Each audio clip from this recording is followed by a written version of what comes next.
আজকে প্রমাণ করে দিচ্ছে ভাঙড়ের মানুষ জেগেছে, ভাঙড়ের মানুষ বাংলাকে পথ দেখাবে আর পথ দেখিয়ে চলবে। ভাঙড়ের মানুষ এই বার্তা দেবে রাজ্যের মানুষকে, কোন নটোরিয়াস ক্রিমিনালকে আমরা, কোন সমাজ বিরোধীকে, কোন বোমবাদা নেতাকে আমরা ভাঙড় থেকে জিতে আইনসভার মধ্যে পাঠাবো না। এটা ফলো রাজ্যের মানুষ করবে। তাই 29 এপ্রিল ভাঙড়ের মানুষের কাছে একটা বড় চ্যালেঞ্জ দেখিয়ে দেওয়া রাজ্যের মানুষকে। 4টা মে রেজাল্ট যখন পাবলিশ হবে তখন জোর গলায় ভাঙড়ের মানুষ বলতে পারবে যে আমরা ইতিহাস তৈরি করি। আমাদেরকে মমতা ব্যানার্জি জোর করে কোন নটোরিয়াস ক্রিমিনালকে চাপিয়ে দিল, আমরা তার বিরুদ্ধে ভোট করিয়ে তাকে খালি হাতে ক্যানিং পূর্বে পাঠিয়ে দিয়েছি। আর নওশাদ সিদ্দিকীকে বিধানসভায় পাঠিয়ে এটা প্রমাণ করেছি। নওশাদ সিদ্দিকী দলিতের কথা বলে, আদিবাসীর কথা বলে, হিন্দুর কথা বলে, মুসলমানের কথা বলে, নারীর কথা বলে, মহিলার কথা বলে, ছাত্রের কথা বলে, যুবকের কথা বলে, ওয়েটল্যান্ডের কথা বলে, মিনিমাম ওয়েজেস যাতে ডে লেবারদের ঠিকঠাক পায় তার কথা বলে। সুতরাং রাজ্য তাকে ফলো করবে ভাঙড়কে, যে ভাঙড়ের মতো আমাদেরকেও বলতে হবে। যাকে তাকে ধরে ক্যান্ডিডেট বানিয়ে দিলাম, সে তার ব্যাকগ্রাউন্ড চেক না করে ভারে মাথার উপরে চাপিয়ে দিলাম, তাকে মেনে নিতে হবে। এই সংস্কৃতি বন্ধ হবে। নতুন আমার অ্যাকচুয়াল সংস্কৃতি আসবে, যে রাজ্যসভায় যাবে, যে বিধানসভায় যাবে, যে লোকসভায় যাবে, সেই ধরনের যোগ্যতা সম্পূর্ণ মানুষকে পাঠাতে হবে। যেখানে আইন তৈরি হয় আগামী 5 বছর দলিত ভালো থাকবে কি খারাপ থাকবে, আদিবাসীদের কি হবে, হিন্দুর কি হবে, মুসলমানের কি হবে, কৃষকের কি হবে, লেদার কমপ্লেক্সে যারা কাজ করে তাদের কি হবে। এক কথায় পশ্চিম বাংলার মানুষ ভালো থাকবে কি খারাপ থাকবে। যেখানে আইন তৈরি হয় সেখানে কোনো নটোরিয়াস ক্রিমিনালকে পাঠালে, ভুল আইন তৈরি হলে তার প্রতিবাদ করতে পারবে না, সেখানে শিক্ষিত মার্জিত লোককে পাঠাবে। এই বার্তা কিন্তু আমরা ভাঙড় থেকে রাজ্যের মানুষকে ছড়িয়ে দেব। প্রস্তুত আছেন তো নাকি ভাইরা? প্রস্তুত আছেন তো নাকি? তাহলে আমার ভরসা, আমি যতটুকু ঘুরছি বুঝতে পারছি 2021-এ আমাদের সুকান্ত দা তো নাকি,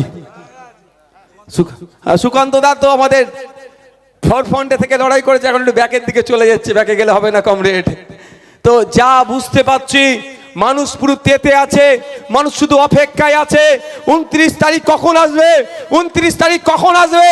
খাম চিহ্নে ভোট দেবে, বামেদের সমর্থন নিয়ে। এখানে যে আইএসএফ আমাকে মনোনীত করেছে, এবারে মার্জিনটা আমি যতটুকু বুঝতে পারছি আমি 79 হাফ সেঞ্চুরি মারবো, তথা 50,000 হবে। আর এদিকে যিনি দাঁড়িয়েছিলেন 1 লাখ প্রথম হেঁকেছিলেন, তারপরে হাঁকলেন কি 50,000, তারপরে হাঁকলেন 20,000, এখন বলছে একটা ভোট হলেও জিতবো। আমি এতটুকু বলে রাখছি, কত ভোটে হারবে সেটা উনি এখন গুনতে শুরু করে দিয়েছে। ভাঙড়ের মাটি বুঝিয়ে দেবে। ক্যানিং পূর্বটাকে ধ্বংস করেছে, ভাঙড়কে ধ্বংস করতে আসছে।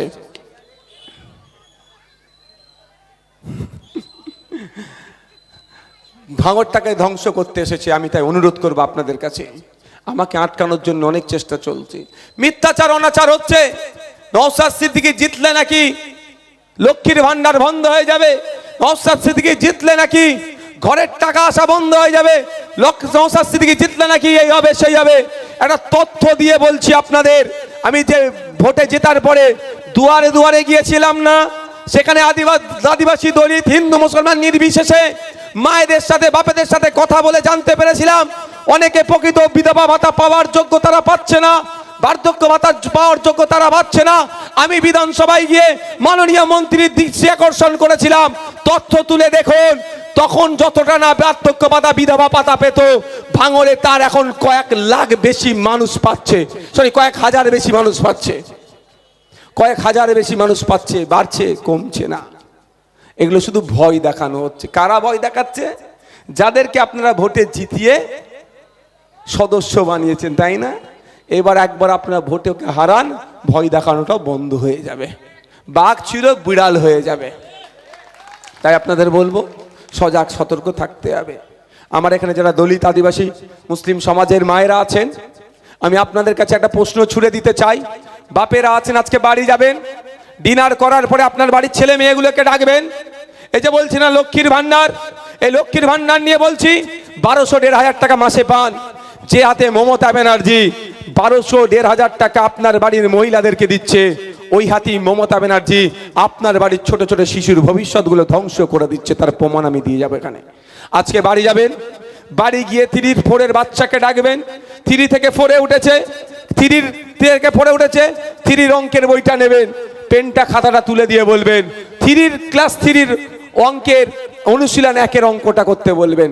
খোঁজ নিয়ে একটু দেখে নেবেন, 100টা বাচ্চাকে চেক করলে 90টা বাচ্চা ফেল করবে। চলে যান বাড়িতে, আজকে যখন বাড়ি যাবেন 5-6-এর বাচ্চা, তাই বইটা খাতাটা পেনটা দেন, তাকে বলেন তোর নাম, তোর বাবার নাম, তোর মায়ের নাম, স্কুল কোন ক্লাসে পড়িস, রোল নাম্বার, এতটুকু ইংলিশে লিখে দে। 100টা বাচ্চাকে ট্রাই করলে 90টা বাচ্চা ফেল করবে। কিন্তু আমি প্রশ্ন করছি, ওই সন্তানগুলো কারা, কাদের ক্ষতি হচ্ছে? এই দলিতের সন্তান, আদিবাসীর সন্তান, পিছিয়ে বর্গের হিন্দুর সন্তান, গরিবের সন্তান, মুসলমান পিছিয়ে বর্গের যাদের আছে তাদের সন্তান। কিন্তু তাদের মায়েদেরকে মমতা ব্যানার্জি নিয়মিত 1,500 টাকা বা 1200 টাকা করে মাসে দিচ্ছে। একটু ভুলিয়ে রাখছে, আপনারা ভুলবেন না যে হাতে মমতা ব্যানার্জি আপনাকে মাসে 1,500 টাকা দিচ্ছে, 1200 টাকা দিচ্ছে, ওই হাতেই কিন্তু আপনার ছেলের ভবিষ্যৎটা ধ্বংস করছে। আজকে কম্পিটিশনে আসতে পারবে না, কারণ বড় লোকের ছেলে, উচ্চবিত্ত যারা আছেন, যাদের টাকা পয়সা আছে, তাদের ছেলেরা প্রাইভেট স্কুলে পড়বে, আর আপনার ছেলে সরকারি স্কুলে যাচ্ছে, সেখানে শিক্ষা পাচ্ছে না। সে না নামের বানানটা লিখতে পারছে, না অঙ্ক করতে পারছে, না ইতিহাস জানতে পারছে, না ভূগোল জানতে পারছে, কারণ স্কুলে টিচার নাই। যে 1-2টো টিচার দিয়ে যে মিড ডে মিলের প্রেজেন্ট করছে, যে মিড ডে মিল দেখছে, সেই প্রেজেন্ট করছে, সেই তালা খুলছে, সেই ঘন্টা লাগাচ্ছে, সে পড়াবে আর কখন? তাই সুতরাং আপনার ছেলেদের ভবিষ্যৎগুলো ধ্বংস করে দিয়েছে। আপনাকে আমাকে মজিয়ে রেখেছে, 1,500 টাকা মাসে পাচ্ছি। তাই মায়েদের বলবো, আমি লক্ষ্মী ভান্ডারের বিরোধী নয়, কিন্তু প্রশ্ন তুলতে হবে। আগে 1,500-1,200 পরে হবে, আগে স্কুলে শিক্ষক দিতে হবে। দেখবেন এর উত্তর দেবে না এরা। আপনি একটা ক্রাম বোর্ড চাইবেন, আপনি একটা টিভি চাইবেন, আপনি একটা মাচা করবেন, যা চাইবেন শাসক দলের নেতারা সব দিয়ে দেবে। কিন্তু আপনার এখানে প্রাইমারি স্কুলে 2টো টিচারের দরকার, চকের দরকার, ডাস্টারের দরকার, টেবিলের দরকার, চেয়ারের দরকার। বলবেন এগুলো দিতে, বলবেন দেখছি। ওরা এখন উত্তর দেবে দেখছি, কারণ ওরা কোনোদিন চাইবে না গরিবের সন্তান, সে দলিত হতে পারে, আদিবাসী হতে পারে, হিন্দু হতে পারে, মুসলমান হতে পারে, তাদের ছেলেরা উচ্চ শিক্ষায় শিক্ষিত হয়ে যাক। যদি গরিবের ছেলেরা উচ্চ শিক্ষায় শিক্ষিত হয়ে যায়, তাহলে শাসক দলের হয়ে লাঠিয়াল বাহিনী কে থাকবে? শাসক দলের হয়ে বুথ দখল করবে কে? মারামারি করবে কে? খুনোখুনি করবে কে? তাই ইচ্ছাকৃতভাবে প্ল্যানিং করে আপনাদের হাতে 1,500 টাকা 1,200 টাকা তুলে দিচ্ছে, আপনার ছেলেদের ভবিষ্যৎগুলোকে ধ্বংস করে দিচ্ছে। আর এটা বলাটাই হচ্ছে আমার অপরাধ হয়ে যাচ্ছে। সেই জন্য নওশাদ সিদ্দিকী আটকা, ও তো আমাদের পোল খুলে দিচ্ছে। বুঝতে পারছেন কি বলছে? কেন অপরাধ? আমিও বিরোধী বিধায়ক, শুভেন্দু অধিকারীও বিরোধী বিধায়ক। শুভেন্দু অধিকারী তো রাত দিন এমন কথা বলছে, হিন্দু মুসলমানের মধ্যে লড়াই লেগে যাবে। আমার মুখে একটা ওই ধরনের কথা জীবনে শুনেছে? আমার রাজনীতি 5 বছরের রাজনীতি জীবনে একটা শব্দ কেউ বলতে পারবে কোনো জাত নিয়ে, কোনো ধর্ম নিয়ে, কোনো বর্ণ নিয়ে বৈষম্যমূলক কথা বলতে পারবে না? পারবো না। আমি জীবনে 2টো জিনিস করতে পারবো না। করবো অনেক কিছু ইচ্ছা আছে, করতে পারবো না। মধ্যে 2টো জিনিস হচ্ছে, প্রথম কথা, আমি এই ধর্ম নিয়ে বৈষম্য করতে পারবো না, ধর্ম নিয়ে ভেদাভেদ করতে পারবো না। আর দ্বিতীয় কথা হচ্ছে, আমি দুর্নীতি করতে পারবো না। আমি জোর গলায় বলে যাচ্ছি, বাকি যা পারবো যতটুকু পারবো করবো। লড়াইটা কোন জায়গায় বুঝতে হবে, কেন আমাকে আটকাচ্ছে। একদিকে খামচিহ্ন আছে, অন্যদিকে জোড়া ফুল। জোড়া ফুল কি বলছে? যে চাকরি ইন্টারভিউয়ে যারা যাচ্ছে ভিডিও রেকর্ড করব না, তার জন্য কোটি কোটি টাকা খরচ করে কলকাতা হাইকোর্ট থেকে সুপ্রিম কোর্টে ছুটে চলে যাচ্ছে, ইন্টারভিউয়ের ভিডিও রেকর্ড করব না। আর খামচিহ্ন বামপন্থীরা কি বলছি আমরা? ইন্টারভিউ শুধু ভিডিও নয়, আপনার পাশে পালপাড়ার কোনো আমার একটা মায়ের সন্তান, কোনো একটা বাপের কন্যা হোক, আর টিকে মণ্ডলের বাড়ির ছেলে হোক, আর এদিকের ফিরোজের বাড়ির ছেলে হোক, দেখার দরকার নাই। যোগ্যতার ভিত্তিতে 100 রোস্টার মেনটেন করে চাকরির ব্যবস্থা হবে। আজকে দেখুন মায়েদের হাতে 1,000-1,200 টাকা দিচ্ছে, কিন্তু সাথে সাথে এই মায়ের ছেলেরাই যখন চাকরির জন্য যাচ্ছে 15-20 লাখ টাকা চাইছে। ওই সিস্টেমটা করে রেখেছে জোড়া ফুল। আর খামচিহ্ন বামপন্থীরা কি বলছে? 15-20 লাখ লাগবে না, ফর্ম ফিল আপ করতে যতটুকু টাকা লাগবে ওই টাকা দিয়ে চাকরির ফুললি ব্যবস্থা হবে, 1 টাকাও মধ্যিখানে লাগবে না, এবং স্বচ্ছতার সাথে নিয়োগ হবে। ওর জোড়া ফুল সুপ্রিম কোর্টে যাচ্ছে যাতে না ইন্টারভিউয়ের ভিডিও রেকর্ড করে। আর আমরা বলছি সুপ্রিম কোর্ট যেতে লাগবে না, আমাদেরকে ক্ষমতার মসনাদে নিয়ে আসুন, বাংলা পরিচালনার দায়িত্ব দিন। আপনি এই পালপাড়ার ছেলে হোক, আর ওখানে কাজীপাড়ার ছেলে হোক, মোল্লাপাড়ার ছেলে হোক, আর টিকা মন্ডল সাহেবের বাড়ির ছেলে হোক, পরীক্ষা কেন্দ্রে যাবে, তার নমিনাল যেটা ফিস আছে সেটা দিয়ে পরীক্ষা বসবে, পরীক্ষা দিয়ে বাড়ি আসবে নির্দিষ্ট টাইমের মধ্যে। ওএমআর শিটগুলোর একটা কপিতে পরীক্ষা দিয়ে আসার সাথে সাথে যখন বাড়ি ফিরবে ওএমআর শিটের একটা কপি নিয়ে আসবে হাতে, অর্থাৎ ইনি কি উত্তর দিয়েছেন উনার একটা উত্তরপত্র সাথে নিয়ে আসবে। আর আমরা সাথে কি করব, যারা যতজন পরীক্ষা দেবে 10 লাখ 20 লাখ 30 লাখ যেই পরীক্ষা দিক না কেন, 10 20 30 লাখের কে কটা সঠিক উত্তর দিয়েছে, কে কটা ভুল উত্তর দিয়েছে, শুধু আমরা যারা সরকারে থাকবো তারা দেখবে নয়, আমরা ইন্টারনেটে আপলোড করে দেব। শুধু পশ্চিম বাংলা নয়, ভারতবর্ষ নয়, পৃথিবীর যে কোনো প্রান্ত থেকে বসে যদি দেখতে চায় টিকে মন্ডলের ছেলেটা কি পরীক্ষা দিয়েছে, কেমন পরীক্ষা দিয়েছে, সুকান্ত বাবুর ছেলেটা কি পরীক্ষা দিয়েছে, নওশাদ সিদ্দিকীর ভাই কি পরীক্ষায় কত উত্তর, কি সঠিক উত্তর দিয়েছে, পৃথিবীর যে কোনো প্রান্ত থেকে চাইলে দেখতে পাবে। এ স্বচ্ছতা আমরা আনতে চাইছি। ওই জন্যই তো নওশাদের উপরে রাগ। নওশাদ যদি বলে আমাকে 10টা চাকরি দিচ্ছি আমি বিক্রি করবো, দাও, বলে নিয়ে নে, তুই 20টা নে রে ভাই, তুই চুপ কর, আমাদের পোল খুলিস না। কিন্তু ও তো আমার দ্বারাই হবে না, কারণ আমার একটা ধর্ম আছে, আমি জোর গলায় বলি, ধর্মের আমি একজন, আমরা পরকালকে বিশ্বাস করি। আবার যারা ভারতবর্ষের, আমাদের সত্যি আমাদের গর্বের বিষয়, যারা নাস্তিকতায় বিশ্বাস করে তারাও মাথা তুলে থাকতে পারবে, তাদের সেটা বিশ্বাস। যারা হিন্দু ধর্মে বিশ্বাস করে, যারা খ্রিস্টান ধর্মে বিশ্বাস করে, যে ধর্মে বিশ্বাস করে মাথা তুলে বাঁচতে পারবে, এটা দেশের আমাদের বিউটি। তারপরে আমি বলছি কি, আমি তো ওইরকম কাজ করতে পারবো না। শুধু তাই নয়, সমস্যা কোথায় হয় জানেন, ইন্টারভিউয়ে। আপনি টিকে মন্ডল বাবু বা পালপাড়ার একটি ছেলে বা মেয়ে যার বাবা মা আর্থিকভাবে দুর্বল কিন্তু মেধাযুক্ত, তার বাবা লেদার কমপ্লেক্সে কাজ করে মেহনত করে, তার মা পরের বাড়িতে পরিচারিকার কাজ করে কিছু ইনকাম করে ছেলে মেয়েটাকে উচ্চশিক্ষায় শিক্ষিত করলো, রিটেনে পাস করলো, কিন্তু ভাই গিয়ে ফেল হয়ে গেল। কারণ কি, 15 লাখ দিতে পারেনি বলে। আমি পালপাড়ার মায়েদেরকে বলবো, বাপেদেরকে বলবো, আসুন আমাদের হাতকে শক্ত করুন। আপনার বাড়ির মেয়েটি ছেলেটি যদি মেধাযুক্ত হয়, ওই 550 বা 330 টাকার ফর্ম ফিল আপটাই প্রথম, ওইটাই শেষ। চাকরি পেতে গেলে আর 1টা টাকা লাগবে না। হ্যাঁ, মেধার কম্পিটিশন হবে। ভাইবা টেবিলে কি হয়, নওশাদ সিদ্দিকী যাচ্ছে, কিরে ছেলে কেমন আছিস না আছিস, কেমন কিসে আসলে না আসলে গল্প করলো, ছেড়ে দিল। আর ফিরোজ গেল, তাকে গুচ্ছের কোশ্চেন করলো, যে কটা কোশ্চেন করেছে সব উত্তর দিয়েছে। রাইনুর গেছে, যে কটা কোশ্চেন করেছে ভাইবার টেবিলে সব উত্তর দিয়েছে, কিন্তু অমুক জনকে শুধু নাম, ঠিকানা, কোথা থেকে এসছিস, কোন গাড়িতে এসছিস জেনে ছেড়ে দিল। রাইনুর যে কটা কোশ্চেনের সব উত্তর দিল, ওকে 10-এর মধ্যে দিল 4। আর এ বেটা যাকে তোর বাড়ি কোথায়, কিসে এসলি না এসলি, কেমন আছিস, একে দিল 10-এ 9। বুঝতে পারছেন? তাহলে 5টা করবে কে? রাইনুর করবে না, ওই 10-এ 9 যাকে দিয়েছে। কিন্তু ও যুক্ত অক্ষর বানান করতে পারে না, কিন্তু ও মাল দিয়ে দিয়েছে 15 লাখের। এই জন্য আমরা বলছি, আমরা ভিডিও রেকর্ড করে রাখবো।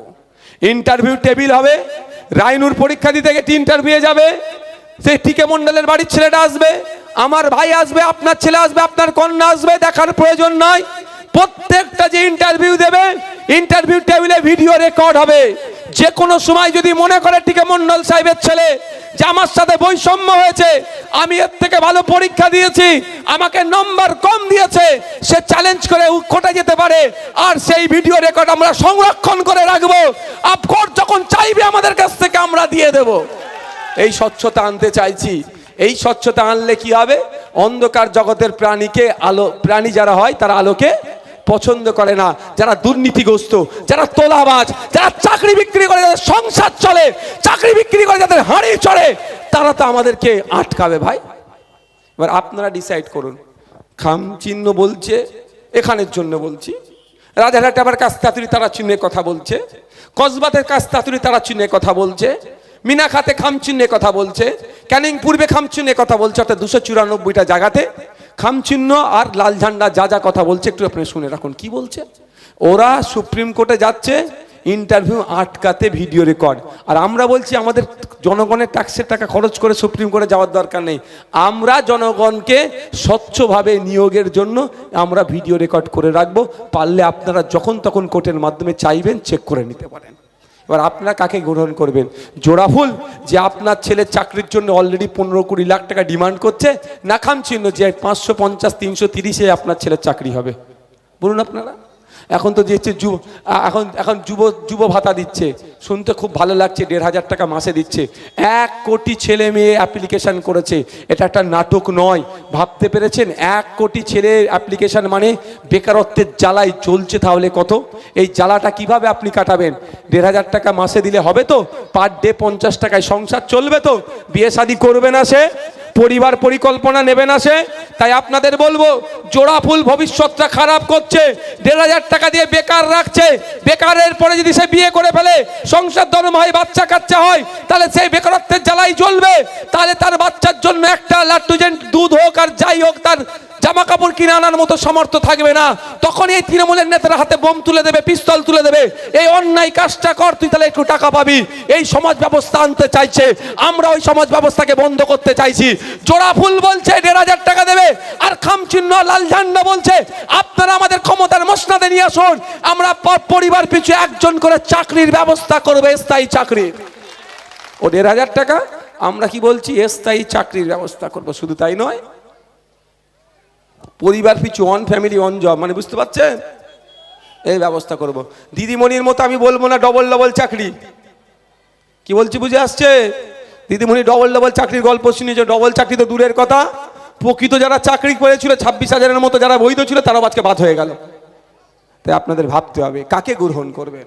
কাকে কান নিয়ে চলে গেল, কাকের দিকে তাকাবেন না নিজের কানে হাত দেবেন, সেটা আপনাদেরকে একটু ভাবতে হবে।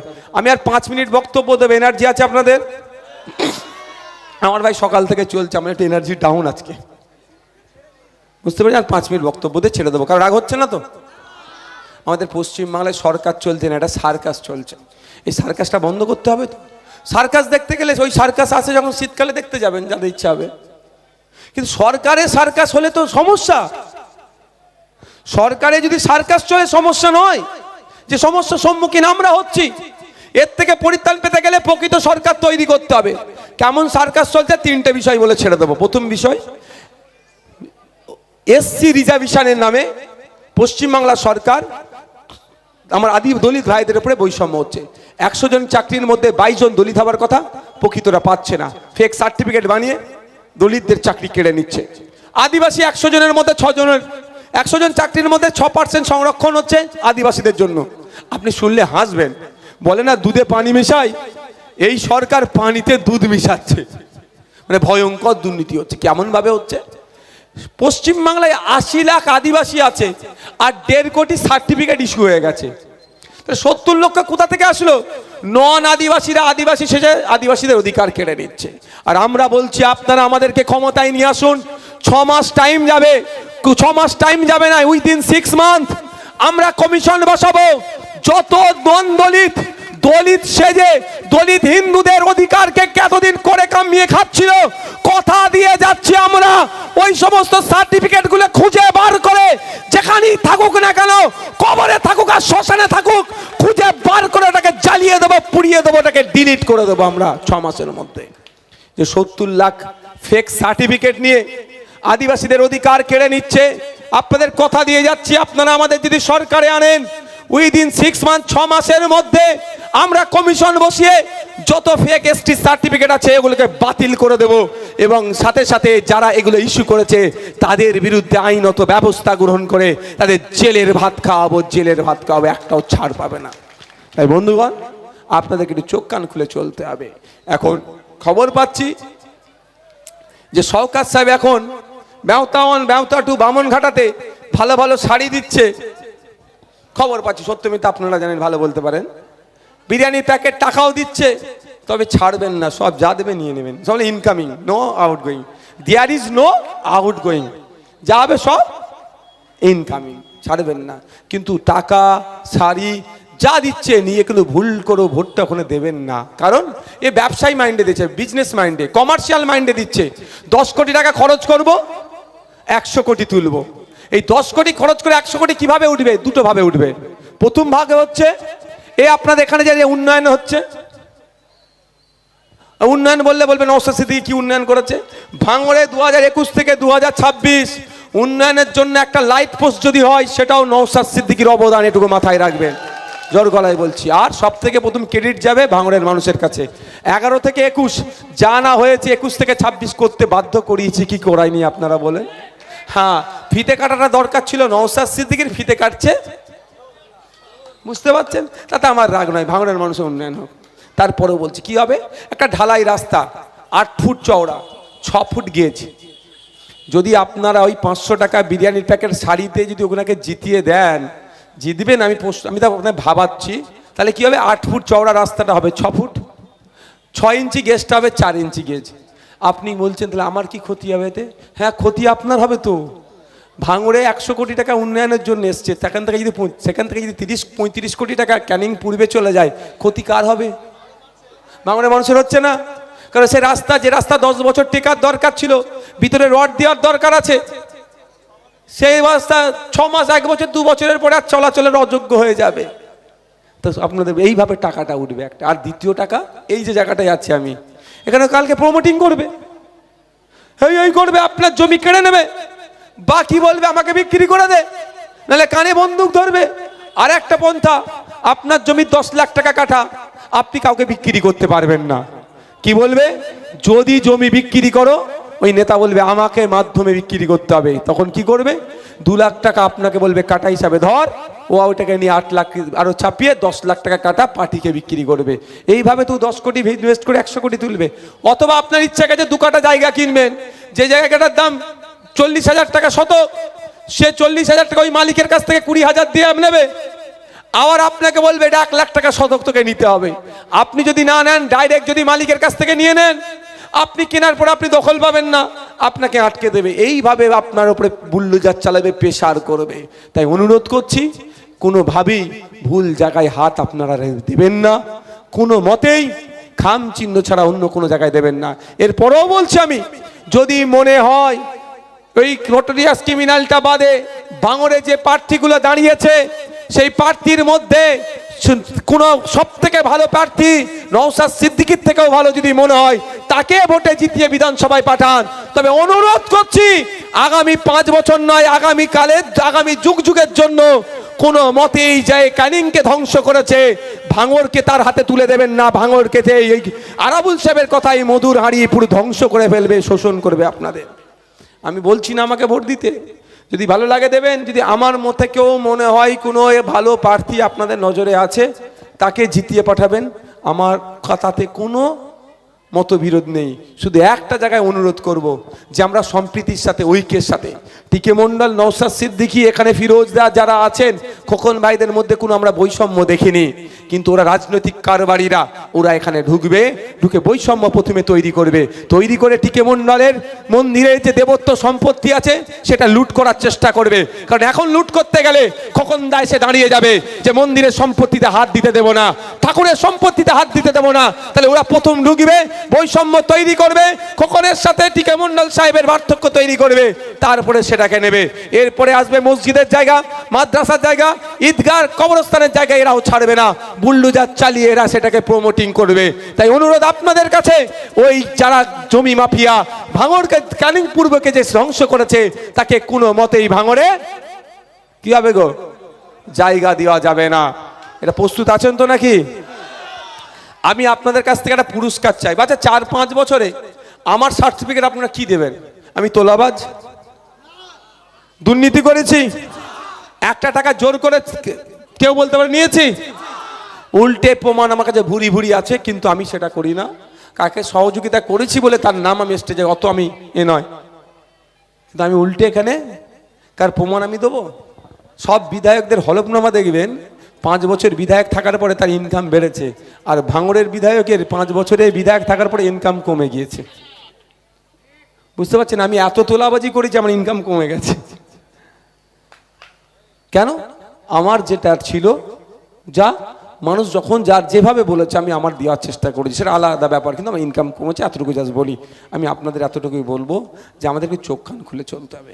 5 বছর আপনাদের হয়ে বুক চিতিয়ে আমি যেভাবে লড়াই করেছি, যদি মনে করেন আগামী 5 বছর আপনাদের হয়ে লড়াই করা দরকার, আপনাদের হয়ে বলা দরকার, আপনাদের বিপদে আপদে আপনার সাথ থাকা দরকার, তাহলে আমি বলবো 29 এপ্রিল কোনো সিম্বলে হাত দেওয়ার দরকার নেই। বামেদের সমর্থন নিয়ে এখানে খাম সিম্বল দাঁড়িয়েছে, বাম এবং আইএসএফ মিলে যে সরকার গঠন করতে চাইছে, বাংলাদেশ সেখানে কন্ট্রিবিউশন দেবেন। আমি লড়াই করছি না আপনাদের জন্য।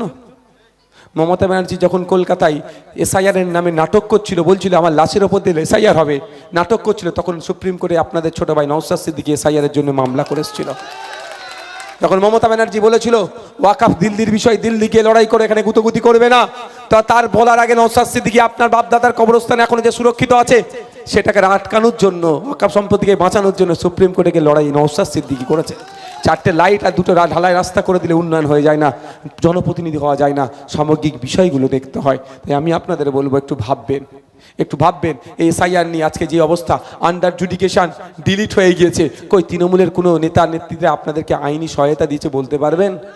আর এদিকে আমি আপনাদের এখানে প্রোগ্রাম করেছিলাম, তাও সেখানে পুলিশ দিয়ে প্রশাসনকে কাজে লাগিয়ে বন্ধ করার চেষ্টা হয়েছে, কিন্তু আমি, তাহলে আপনি বলুন সেখানে বন্ধ করে দিয়েছে। মানুষের উপকার করতে চেয়েছিলাম তো আমরা, যাদের ডিলিট হয়ে গেছে তারা ভয় পাচ্ছিল, তার বন্ধ করেছে। তাও আমি কিন্তু থেমে থাকিনি। আমার ওখানে যে নির্বাচনী কার্যালয় হয়েছে ঘটকপুকুরে, সেখানে পরপর 2 দিন অ্যাডভোকেট বসিয়েছি, প্রায় 10 জন 12 জন অ্যাডভোকেট 2 দিন বসেছে। আগামী দিনে আবার বসাবো।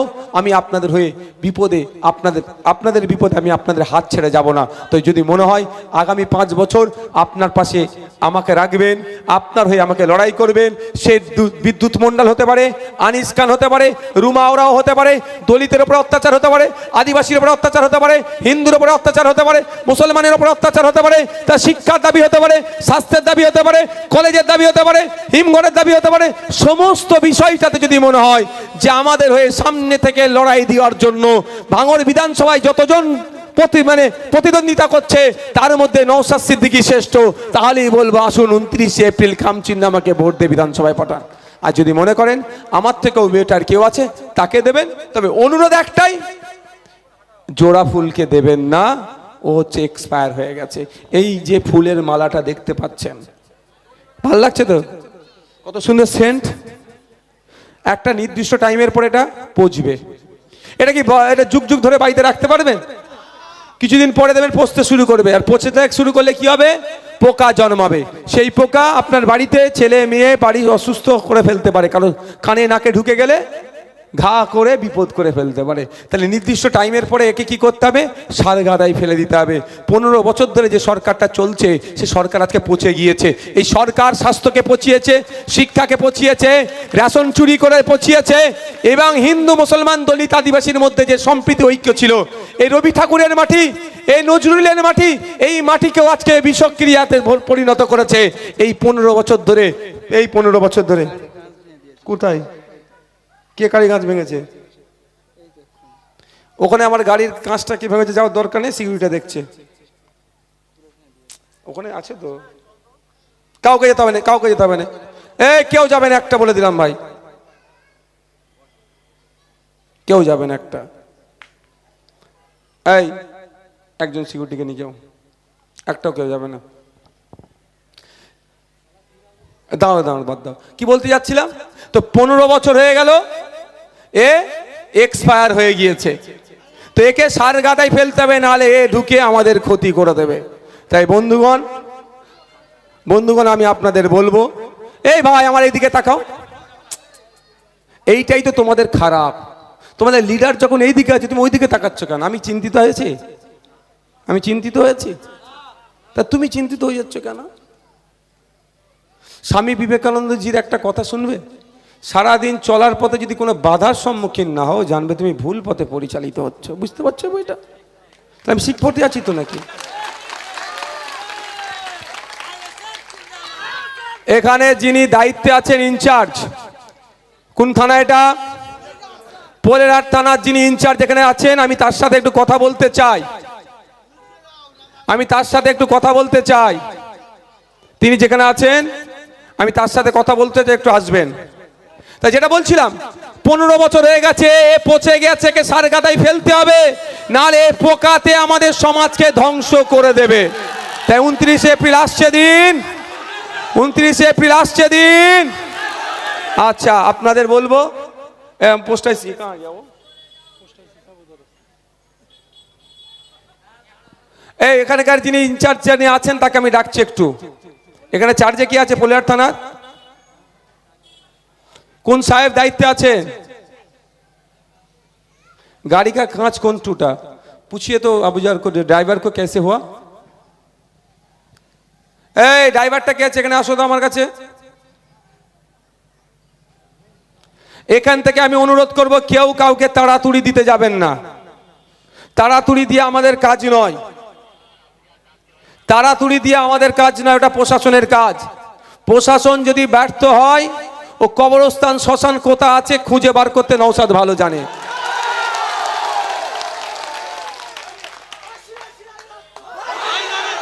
তো আপ ভাই কোন পুলিশ আছে, কি আছে দেখো তো,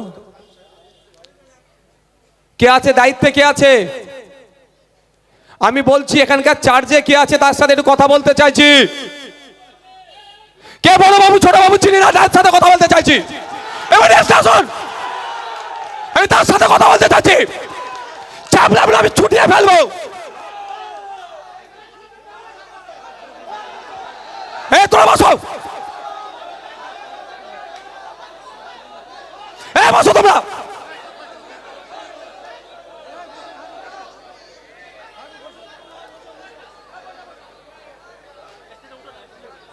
সরো, আসেন, আপনি দায়িত্বে আছেন।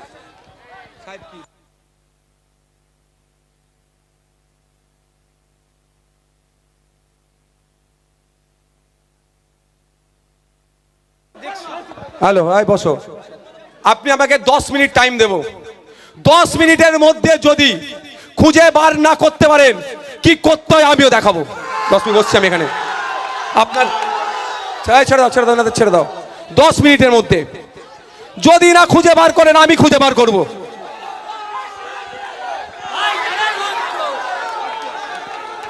এই কেউ যাবে না, ওটা প্রশাসনের কাজ। প্রশাসনের কাজ প্রশাসন বুঝে নেবে। পাগলামি চাগলামি আমি ছুটিয়ে ফেলবো বলে দিলাম। কেউ ওইদিকে যাবে না, অনুরোধ করছি। যদি ইচ্ছা হয় বাড়ি চলে যেতে পারো, কোনো সমস্যা নেই আমার, কিন্তু এইদিকে যাবে না, ওটা প্রশাসনের কাজ। আমি ড্রাইভারকে ডাকছি তো আমার।